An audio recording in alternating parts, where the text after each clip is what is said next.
பிரியமானவர்களே, ஆண்டவராகிய இயேசு கிறிஸ்துவின் நாமத்தினாலே உங்களை வாழ்த்துகிறேன். இந்த நாளிலும் நம்முடைய தியானத்திற்காக சங்கீதங்களின் புஸ்தகம் 34ஆம் சங்கீதம் 7வது வசனத்தை நான் வாசிக்கிறேன். கர்த்தருடைய தூதன் அவருக்கு பயந்தவர்களை சூழ பாளையம் இறங்கி அவர்களை விடுவிக்கிறார். எனக்கு அன்பானவர்களே, நம்மை எல்லா தீங்குக்கும் விலக்கி காக்கிற தேவன் தமக்கு பயப்படுகிறவர்களுக்கு, தம்மை நம்புகிறவர்களுக்கு செய்கிற மற்றொரு காரியத்தை இந்த நாளிலே நாம் தியானிக்க போகிறோம். நாம் வாசித்த இந்த வசனத்தை சற்று கவனியுங்கள்.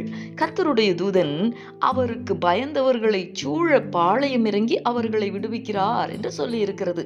இந்த வசனத்தை பக்தனாகிய தானியேலின் வாழ்வோடு தொடர்பு படுத்தி பார்க்க முடிகிறது அல்லவா? ஆம், பக்தனாகிய தானியேல் தான் அடிமைப்பட்டிருந்த பாபிலோன் தேசத்திலே ஒரு முறை ராஜாவை மட்டுமே வணங்க வேண்டும் என்கிற சட்டம் பிறப்பிக்கப்பட்டது. அப்படி அந்த சட்டம் பிறப்பிக்கப்பட்ட போது தானியேல் அந்த பத்திரத்துக்கு கையெழுத்து வைக்கப்பட்டதை அறிந்த போதிலும் தான் முன் செய்து வந்தபடியே தினம் 3 வேளையும் தன் தேவனுக்கு முன்பதாக முழங்கால் படியிட்டு ஜெபம் பண்ணி ஸ்தோத்திரம் செலுத்தினான் என்று நாம் வாசிக்கிறோம். அதன் விளைவாக தானியேல் சிங்கக்கெபியில் போடப்பட்டார். தேவனோ சிங்கங்கள் தானியேலை சேதப்படுத்தாதபடிக்கு தம்முடைய தூதனை அனுப்பி அவைகளின் வாய்களை கட்டி போட்டார் என்று நாம் வாசிக்கிறோம். எனக்கு அன்பானவர்களே, தேவன் தம்முடைய பிள்ளைகளுக்காக இன்றைக்கும் தம்முடைய தூதர்களை அனுப்பி கிரியை செய்ய வல்லவராய் இருக்கிறார். அன்பரே, கர்த்தருடைய தூதர்கள் அவருக்கு பயந்தவர்களாகிய நம்மை சுற்றிலேயும் இன்றைக்கும் பாளையம் இறங்கி பாதுகாக்கிறவர்களாய் இருக்கிறார்கள்.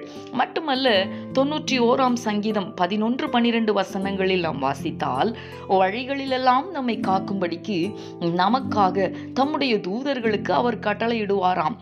எத்தனை விசேஷித்த பாதுகாப்பு!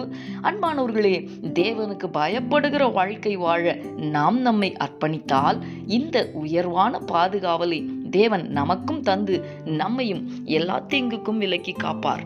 விசுவாசித்து ஜெபிக்கலாமா? எங்களை நேசிக்கிற எங்கள் அன்பின் பரலோக தகப்பனே, ஆசீர்வாதமான இந்த நாளுக்காக உமக்கு நாங்கள் நன்றி செலுத்துகிறோம். இந்த நாளிலும் உமக்கு பயப்படுகிறவர்களை சூழ பாளையம் இறங்கி விடுவிக்கிறவர் என்பதை நாங்கள் தியானித்தோமே. தகப்பனே, உம்மை நம்புகிற, உம்மை நேசிக்கிற, உமக்கு காத்திருக்கிற உம்முடைய பிள்ளைகளுக்கு தேவன் தருகிற இந்த உன்னத பாதுகாவலுக்காய் நாங்கள் நன்றி செலுத்துகிறோம். இன்றைக்கும் உம்முடைய முகத்தை நோக்கி பார்த்து ஜெபிக்கிற உமக்கு பயப்படுகிற பிள்ளைகளுக்கு கர்த்தர் இந்த பாதுகாவலை தந்து வழி நடத்த போகிறதற்காய் உமக்கு நன்றி செலுத்துகிறேன். இயேசு கிறிஸ்துவின் நாமத்தில் வேண்டிக் கொள்ளுகிறேன் நல்ல பிதாவே. ஆமேன், ஆமேன்.